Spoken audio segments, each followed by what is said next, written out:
आज बोधगया के ऐतिहासिक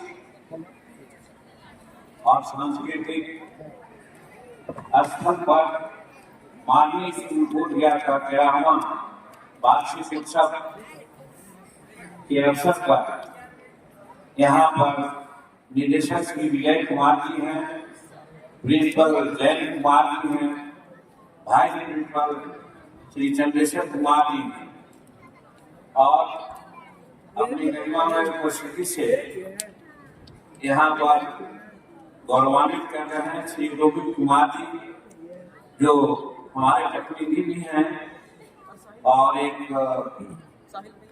प्राइवेट स्कूल के डायरेक्टर भी हैं। साथ में है राजेंद्र कुमार जी, जो जदयू के साथ साथ गया का एक प्रसिद्ध व्यक्ति हैं। प्रोफेसर रविंद्र कुमार जी हम लोग के साथी हैं। रमेश जी भी आए हुए हैं जो हम लोग के साथी हैं। वजीगंज के श्रीमती गौरी कुमारी जी हैं, पुलिस उपाधीक्षक हैं, बहुत दिनों से हम लोग के संपर्क में हैं और इस परिवार से संपर्क में हैं। उमंग रंजन जी, दिलीप पासवान जी, शंकर मानी जी, रूबी देवी जी, राम सनेही जी, सुधीर यादव जी, मनोज मानी जी, मनोज यादव जी, मुकेश चौधरी जी और इस सांस्कृतिक कार्यक्रम में उपस्थित सभी छात्र छात्राएं और अभिभावकगण, हमारे मीडिया के सभी साथी लोग और अनुपस्थित साथी जिनका नाम नहीं लिया और माननीय स्कूल में पढ़ने वाले और पढ़ाने वाले शिक्षक और शिक्षकेतर कर्मचारी और अन्य लोग जिनका नाम नहीं लिया, सबको हम शुभकामना देते हैं, बधाई देते हैं।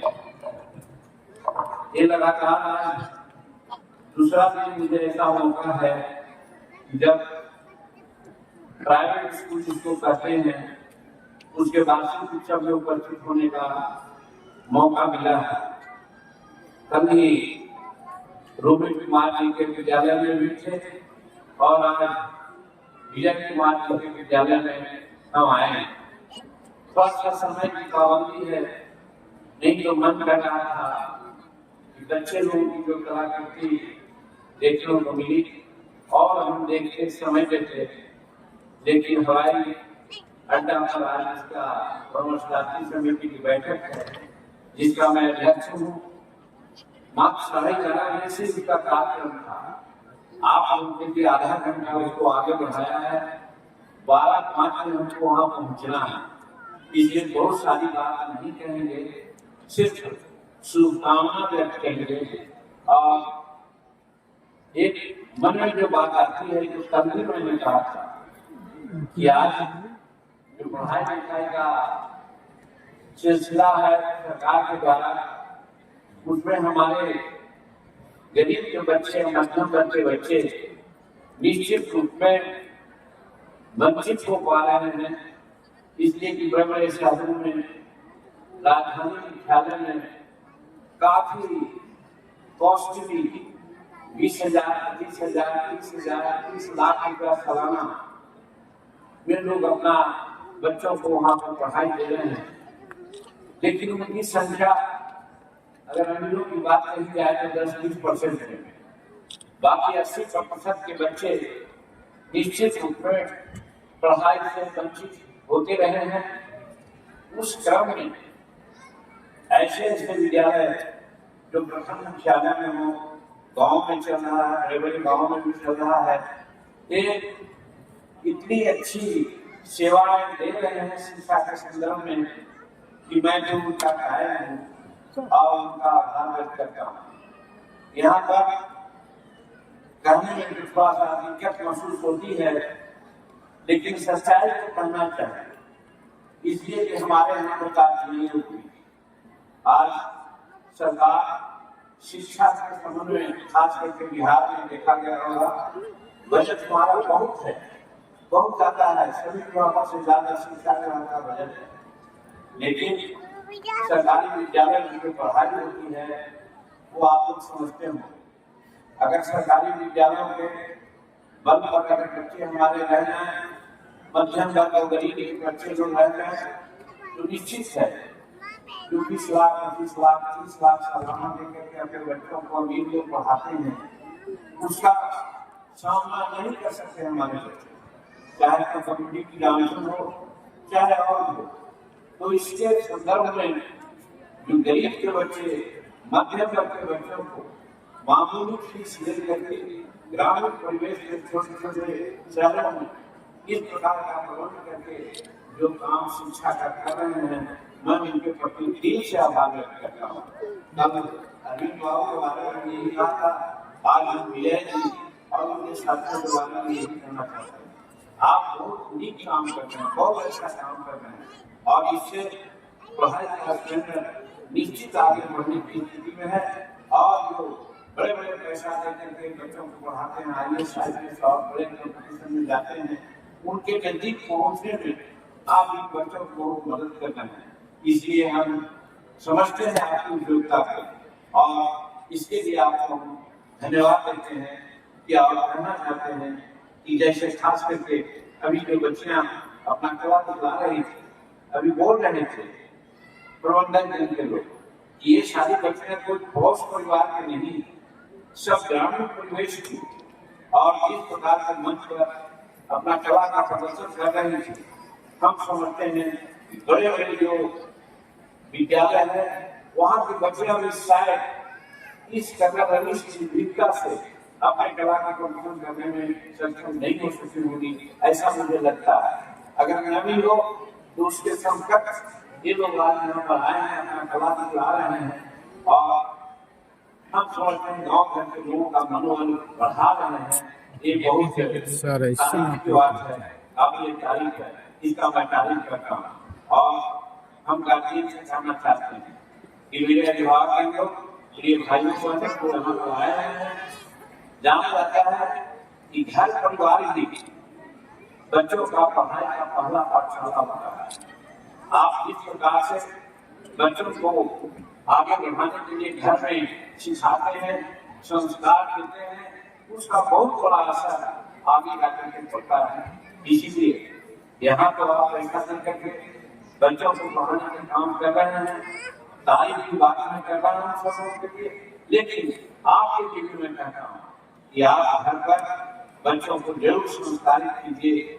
पुराना जो रूढ़िवादिता है, पुराने जो संस्कार है, जात पात छुआछूत गंदगी इत्यादि की बात है, उससे उबर करके बच्चों में एक तरह से जो राष्ट्रीय भावना है, शिक्षा की भावना है, दया करुणा और मानवता की भावना है, उसके ओर प्रेरित कीजिए और कोई ऐसा व्यसन में नहीं रहिए, क्योंकि आप व्यसन में रहिएगा तो उसका प्रभाव हमारे बच्चों पर भी पड़ेगा ही। इसीलिए पहले मैंने कहा कि प्रथम पाठशाला बच्चों का गार्जियन होते हैं, गार्जियन का घर होता है। इसीलिए आपसे मेरा अनुरोध है, आप बहुत अच्छा काम कर रहे हैं, शिक्षा के प्रति आपकी लगाव है, क्योंकि शिक्षा सदगुण में कैसी विधा है जिसके बिना आदमी जानवर होता है, राक्षस होता है। बाबा भीमराव अम्बेडकर ने कहा था कि शिक्षा की जो एक शैली का रूप होता है, वो पिता शैली के रूप वो गैरता है और भगवती होता है। उसी प्रकार से शिक्षा शैली का रूप है, जो शिक्षा ग्रहण करता है वो गढ़ेगा और अपने जीवन में बलिष्ठ होकर के सारा काम कर सकता है। इसलिए शिक्षा ग्रहण करने में एक तो विद्यालय का आकांक्षा है, विद्यालय का योगदान है, लेकिन उससे ज्यादा योगदान हमारे अभिभावकों का है। और हमारे अभिभावक इस तरह से सिर्फ पैसा देने को भेज दिया किसी स्कूल में, बहुत काम देना होगा, सो बात नहीं, उन पर सदा ध्यान रखिए। हम लोग करना चाहते हैं, अपने जीवन का आनंद उठाना चाहते हैं। उस समय क्या ज्यादा नहीं था और कोई हिसाब नहीं था, हम लोग डिग्री में पढ़ते थे, क्या करते थे, वो पढ़ते थे। जब मुर्गा बोल देता था तो पिताजी बोलते थे कि उठो, मुर्गा बोल के ऐसे गया हो गया, पढ़ने का समय हो गया, लग गई पढ़ने का और पढ़ते पढ़ते आज हम लोग यहाँ तक आए हैं। इसी से कहते हैं गार्जियन का बहुत बड़ा योगदान होता है। अभी योगदान में आप गार्जियन से नहीं हो, पैसा कर रहे हैं चीज बनता है कि मत में पैसा कम खर्च करके बच्चों को पढ़ाने के लिए छोटे छोटे रकम है उससे बच्चों को यहाँ भेज रहे हैं, बहुत अच्छा काम कर रहे हैं। इसीलिए आप शिक्षक कर्मचारी अभिभावक और मैनेजमेंट के लोग सब लोगों को हम बहुत बहुत शुभकामना देते हैं। आज 13वां स्कूल बोल दिया करके वार्षिक है इसके अवसर पर पंडित जी मैंने कहा था हम अपनी घड़ी को देख रहे हैं, हमें जाने का समय हो गया है क्योंकि 12 माह में हम हमारा समय लिए हुए हैं और बोल सकते आगे सामने लेकिन जाते जाते एक मंत्र ही देना चाहेंगे क्योंकि उम्र के पड़ाव में हम आए हुए हैं। यहाँ पर आप लोगों के लिए अपने अनुभव की बात बताना चाहेंगे और अनुभव इसलिए कि उसी बात के चलते और उसी काम के चलते हम कह सकते हैं कि हम अपना एक मुकाम पर पहुंचने का काम किया है और वो है किसी भी काम के लिए एक निश्चित कीजिए, टारगेट कीजिए कि हमको ये करना है और फिर अनुशासन के साथ आगे बढ़िएगा, दृढ़ निश्चय के साथ आगे बढ़िएगा तो निश्चित रूप में काम आपको हासिल होगी।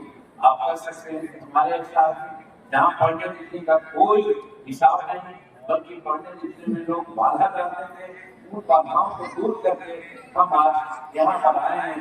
मन में ठान लिया था कि हमको राजनीति करना है, समाज की सेवा करना है और जब ग्रेजुएशन किया हमारे साथी लोग पूछते थे क्या करना है, कोई कहता था कैंडिडेट होंगे, कलेक्टर होंगे, इंजीनियर होंगे और हम कहते थे हम राजनीति में जाएंगे, समाज की सेवा करेंगे। मतलब बचपन से दृढ़ निश्चय कर लिया था कि हमको राजनीति में जाना है और राजनीति में रह करके समाज की सेवा करना है। वो लक्ष्य को बनाया और लक्ष्य को पार करने के लिए आज आप लोग के गार्जियन का और सभी माता पिता का आशीर्वाद से आज इस मुकाम पर पहुंचे।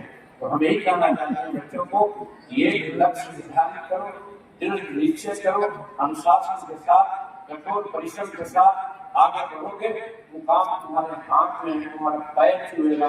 यही अंत की बात करके तुम लोगों के भविष्य की शुभकामना करते हैं, मंगल कामना करते हैं। मार्केट स्कूल का जो 13वां वर्षगांठ है, 130वां वर्षगांठ मनावे और आगे बढ़े, इस शुभकामना के साथ मैं अपनी बात को समाप्त करता हूँ। बहुत बहुत धन्यवाद, बहुत बहुत